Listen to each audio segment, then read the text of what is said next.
para insan pers media cetak, elektronik dalam dan luar negeri, para tamu undangan, dan seluruh rakyat Indonesia yang berbahagia.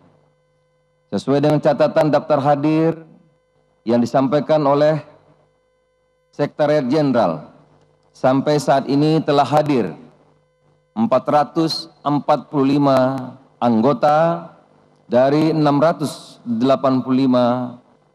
anggota MPR dan telah menandatangani daftar hadir.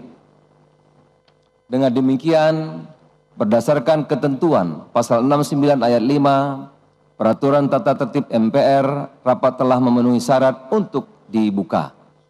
Dengan mengucap Bismillahirrahmanirrahim, sidang paripurna MPR tahun 2016 dengan agenda tunggal pidato Presiden Republik Indonesia pada sidang tahunan MPR kami buka dan dinyatakan terbuka untuk umum.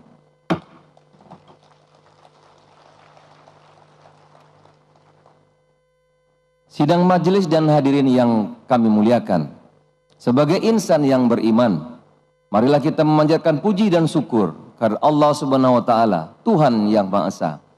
Karena atas limpahan rahmat dan karunia-Nya, kita semua diberikan kekuatan dan kesehatan untuk menjalankan tugas konstitusional kita serta pengabdian kepada masyarakat, bangsa dan negara. Atas nama seluruh anggota MPR, kami menyampaikan penghargaan yang setinggi-tingginya kepada Presiden Republik Indonesia atas perhatian dan kehadirannya dalam penyelenggaraan sidang tahunan MPR. Ucapan terima kasih juga kami sampaikan kepada seluruh pimpinan lembaga negara atas dukungannya bersama MPR mewujudkan penyelenggaraan negara yang lebih terbuka dan akuntabel, lebih demokratis, konstitusional melalui sidang tahunan ini sebagai pelaksanaan asas kedaulatan rakyat. Sesuai dengan amanat konstitusi, Majelis Permusyawaratan Rakyat Republik Indonesia sebagai lembaga negara, lembaga perwakilan, lembaga demokrasi memiliki kedudukan penting dan strategis dalam sistem ketatanegaraan Indonesia. Kewenangan yang diamanatkan oleh konstitusi sungguh mulia, yakni mengubah dan menetapkan undang-undang dasar, konstitusi negara, norma hukum tertinggi yang mengatur seluruh sendi kehidupan bermasyarakat, berbangsa, bernegara. Tugas yang dimandatkan oleh undang-undang juga sangatlah mulia, yakni menanamkan nilai-nilai luhur dan jati diri bangsa kepada seluruh elemen masyarakat, bangsa dan negara di seluruh wilayah tanah air Indonesia. Sungguh tugas yang tidaklah ringan dan tanggung jawab yang tidaklah mudah, karena membangun karakter bangsa adalah membangun manusia seutuhnya.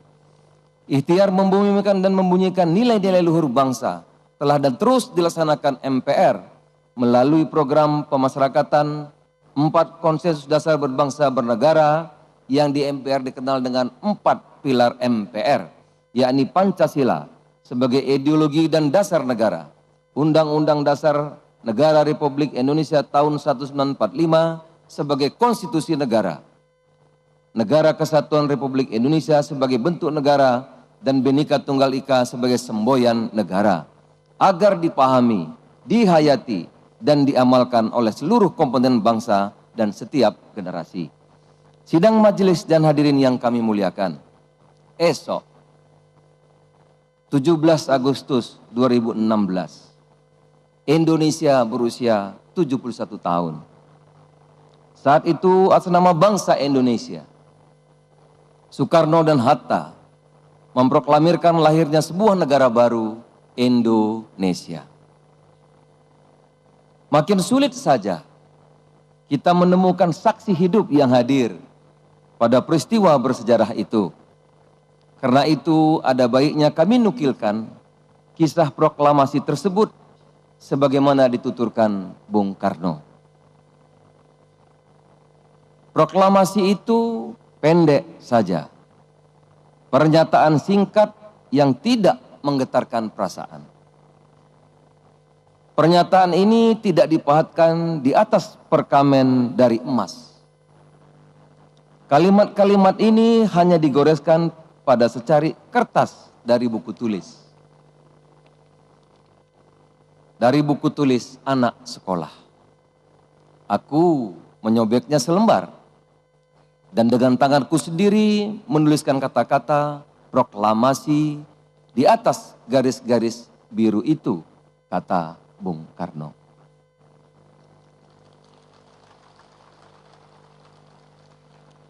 Bung Hatta juga memiliki kisah tentang pembuatan teks proklamasi.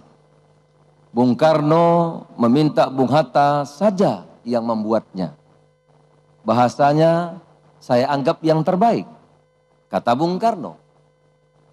Lalu Bung Hatta menjawab, lebih baik Bung menuliskan, saya mendiktekan.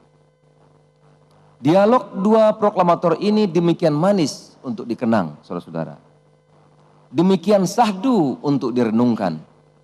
Mereka saling menghormati, saling mengetahui peran dan kelebihan masing-masing. Mereka saling melengkapi, menyatu dan bersatu. Keduanya benar-benar menggambarkan dan mewakili suasana kebatinan seluruh rakyat Indonesia. Tanpa ada persatuan, tak akan lahir Indonesia.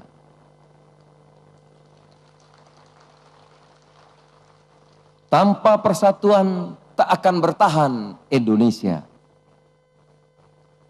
Hingga berbilang abad ke depan. Tanpa persatuan tak akan ada kemajuan.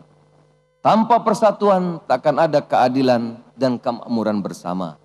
Bersatu, bersatu, bersatu. Itulah yang dibutuhkan dari dulu, kini, esok hari, hingga seterusnya. Tapi, mari kita bertanya pada diri masing-masing. Apakah semangat persatuan itu masih ada? Jawabnya jelas, masih, saudara. Tapi pada saat yang bersamaan kita juga merasa was-was. Kita dihinggapi kekhawatiran, lepasnya lagi sebagian wilayah kita, seperti Timur Timur, Cipadan Ligitan di masa yang lalu. Perlu kita camkan, persatuan dalam makna yang luas tak hanya menyangkut keutuhan wilayah, tapi juga persatuan dalam memperjuangkan kepentingan nasional di bidang ekonomi. Kita harus bersatu dalam soal ekonomi, dalam konteks hubungan antar bangsa maupun antar kita sendiri. Sidang majelis dan hadirin yang kami muliakan, tanpa terasa, reformasi telah berjalan 18 tahun. Banyak kemajuan yang telah kita capai. Otonomi daerah yang luas. Pemilihan presiden berlangsung dengan lancar dan aman. Tidak kurang satu apapun. Tahun lalu kita pilkada 269 kabupaten kota provinsi. Lancar, tidak ada masalah. Alhamdulillah.